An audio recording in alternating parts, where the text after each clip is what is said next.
Praise the lord. దేవుడు మనల్ని ప్రేమించి మనకు మరొక దినాన్ని అనుగ్రహిస్తూ వచ్చారు. అందుని బట్టి దేవునికి స్తోత్రం. ఉదయకాలము దేవుని వాగ్దానం. జకర్యా గ్రంథము 8వ అధ్యాయము 15వ వచనం. మేలు చేయ నుద్దేశించుచున్నాను గనుక భయపడుకుడి. ఉదయకాలము దేవుడు మనల్ని ప్రేమించి ఈ శ్రేష్టమైన వాగ్దానాన్ని మనకు అనుగ్రహిస్తూ వచ్చారు. మేలు చేయ నుద్దేశించుచున్నాను గనుక భయపడుకుడి. ఉదయకాలం దేవుడు మేలు చేయ నుద్దేశించుచున్నాను కనుక భయపడొద్దు అని వాగ్దానం చేస్తున్నాడు అనమాట.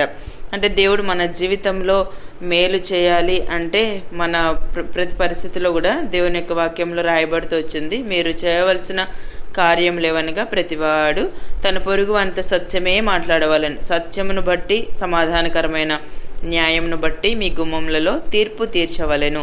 తన పొరుగు వాని మీద ఎవడును దుర్యోచన యోచింపకూడదు. అబద్ధ ప్రమాణం చేయ నిష్టపడకూడదు. ఇట్టివన్నీ నాకు అసహ్యములు. అంటే దేవునికి అయిష్టమైనవి మన జీవితంలో మనము జరగనుద్దేశిస్తే దేవుడు మన జీవితంలో మేలు చేయ నుద్దేశింపడు. ఎప్పుడైతే దేవుని మాట ప్రకారం చేయటానికి మనం ఇష్టపడతామో దేవుడు ఖచ్చితంగా మన జీవితంలో తాను అనుకున్నట్టుగా మేలు చేయ నుద్దేశిస్తాడు. అంతేకాకుండా భయపడుతున్న పరిస్థితుల్లో భయపడుకుడి అనే అభయాన్ని ప్రభు మనకు అనుగ్రహించేవారుగా ఉంటారనమాట. అక్కడున్న పరిస్థితులను బట్టి యూదా వారికి దేవుడు మేలు చేయని ఉద్దేశించుచున్నాను కనుక మీరు భయపడొద్దు అని వాగ్దానం చేస్తున్నాడు. ఉదయకాలం దేవుడు మనకు కూడా అలాంటి వాగ్దానాన్ని అనుగ్రహిస్తూ వచ్చారు, మేలు చేస్తానని.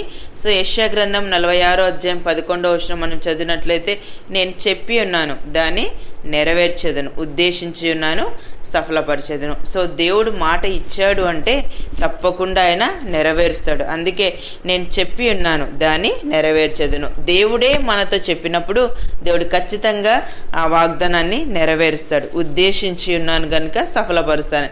దేవుడు ఉద్దేశిస్తే, దేవుడు చెప్తే ఖచ్చితంగా నెరవేరుస్తాడు, ఆయన సఫలపరుస్తాడు కూడా. ఇర్మియా గ్రంథం 29వ అధ్యాయం 11వ వచనం మనం చదివినట్లయితే, నేను మిమ్మును గురించి ఉద్దేశించిన సంగతులను నేను ఎరుగుదును, రాబో కాలమందు మీకు నిరీక్షణ కలుగునట్లుగా అవి సమాధానకరమైన ఉద్దేశంలే గాని హానికరమైనవి కాదు. ఇదే యెహోవా వాక్కు. ఉదయకాలం దేవుడు మన జీవితంలో సమాధానకరమైనటువంటి ఉద్దేశాలు ఆయన కలిగి ఉన్నాడు. అంతేకాకుండా మేలు చేయ ఉద్దేశించి ఉన్నాడు. సో ఆయన ఉద్దేశించి ఉన్నాడు కాబట్టి దాన్ని సఫలపరుస్తానని ఉదయకాలం వాగ్దానం చేస్తూ ఉన్నాడు. సో మనం కొన్నిసార్లు అనుకుంటాం, నా జీవితంలో దేవుడు ఏ ఉద్దేశాన్ని ఆయన కలిగి ఉన్నాడు, ఎప్పుడు ఈ ఉద్దేశాలు నెరవేరుస్తాడు. సో నా జీవితంలో నేను ఆశీర్వాదం పొందలేకపోతున్నాను, మేలును చూడలేకపోతున్నాను, ఎప్పుడు భయభీతులతో నా లైఫ్ నేను గడుపుతూ ఉన్నానని ఉదయకాలం నువ్వు ఆలోచిస్తూ ఉన్నావేమో. దేవుడు అనుకుంటే ఆయన ఏదైనా చేయగలడు. సో ఆయన మహోన్నతుడైన దేవుడు కనుక మన జీవితంలో ఆయన ఉద్దేశించిన సంగతులు రాబో కాలంలో మనకు నిరీక్షణ కలుగునట్లుగా అవి సమాధానకరమైన ఉద్దేశాలే మన దేవుడు ఆయన కలిగి ఉంటాడు. సో మనం కొన్నిసార్లు హానికరమైన వాటిని తలస్తూ ఉంటాం.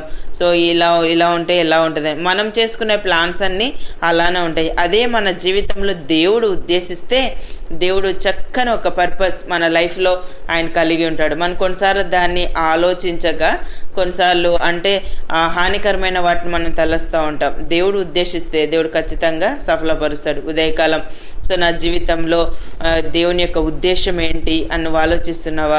నీ భవిష్యత్తుని గురించే నువ్వు ఆలోచిస్తున్నావేమో. కొన్నిసార్లు సంతానాలు ఏమి ఉన్నప్పుడు ఆ పరిస్థితులను బట్టి మనం ఆలోచిస్తూ ఉంటాం. ఒంటరితనంలో సో కొన్నిసార్లు అనారోగ్య పరిస్థితులు, కొన్నిసార్లు దిక్కుతోచినటువంటి సమస్యలు గుండా మనం వెళ్తూ ఉంటాం. కొన్నిసార్లు మన కొలీగ్స్ మధ్య అసమాధానకరమైన పరిస్థితులు మనం ఎదుర్కొంటూ ఉంటాం. మనం పనిచేసేటువంటి స్థలాల్లో నీవు ఎక్కడ ఉన్నా కుటుంబంలోనే అలాంటి సమస్యలను ఫేస్ చేస్తున్నావేమో. దేవుడు ఉదయకాలం అంటున్నాడు, మేలు చేయ నుద్దేశించి ఉన్నాను కనుక భయపడుకుడి. సో మన దేవుడు మేలు చేసేటువంటి దేవుడు. కొన్నిసార్లు ఏంటో ఈ శాపం నా జీవితానికి అని మనం ఆలోచిస్తూ ఉంటాం. దేవుడు ఎప్పుడు కూడా మన శాపాస్పదంగా చేయడు, ఆయన ఆశీర్వాదంగా మన జీవితాన్ని మార్చేటువంటి దేవుడు. ఎప్పుడైతే మనం దేవుని మాట వింటామో, దేవుడు చెప్పినట్లు మనం చేయగలుగుతామో దేవుడు ఖచ్చితంగా మన జీవితంలో మేలునే ఆయన చేస్తాడనమాట.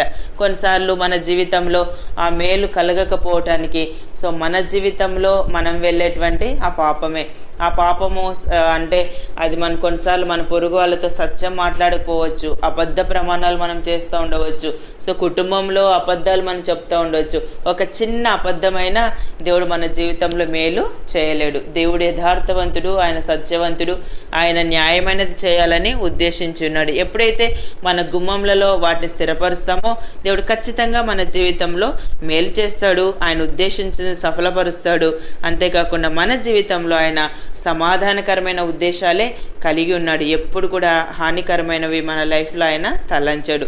ఉదయకాలం దేవుడిచ్చిన ఈ ప్రశస్తమైన వాగ్దానం మన జీవితానికి మనం అన్వయించుకొని ప్రభువు చెప్పినట్లు చేయుటకు ఇష్టపడదుము గాక. ప్రార్థన చేసుకుందాం. ప్రేమగల తండ్రి, మీ నామాన్ని బట్టి మీకు ఎంతో వందనాలు. ఉదయకాలం మాకు అనుగ్రహించిన ఈ ప్రశస్తమైన వాగ్దానాన్ని బట్టి స్తుతిస్తున్నాను ప్రభా. మేలు చేయ ఉద్దేశించుచున్నాను కనుక భయపడుకుడి అని సెలవిచ్చారు. ఉదయకాలం నిత్య జీవపు మాటలు వింటున్న మీ ప్రజలందరినీ కూడా జ్ఞాపకం చేసుకునండి. వారి జీవితంలో మీరు ఉద్దేశించిన కార్యాలు సఫలపరచండి అయ్యా. మీ సమాధానకరమైన ఉద్దేశంల చేత మీ బిడ్డలను మీరు తృప్తిపరిచి అన్ని విషయాల్లో సహాయపడుతూ రావాల్సిందిగా ప్రార్థిస్తూ యేసు ప్రభు నామమున ప్రార్థిస్తున్నాను తండ్రి. ఆమెన్.